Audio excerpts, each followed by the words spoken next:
లోకంలో చాలా తారతమ్యాలు ఉన్నాయి. There are so many differences in the world.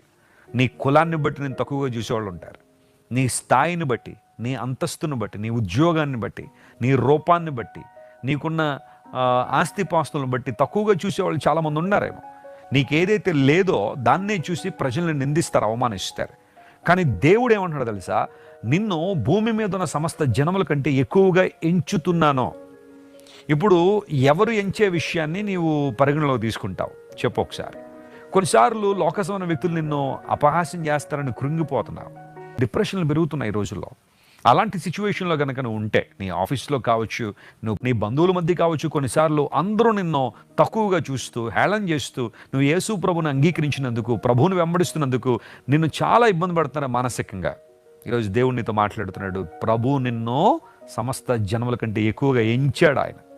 అది నువ్వు గమనించాల్సింది.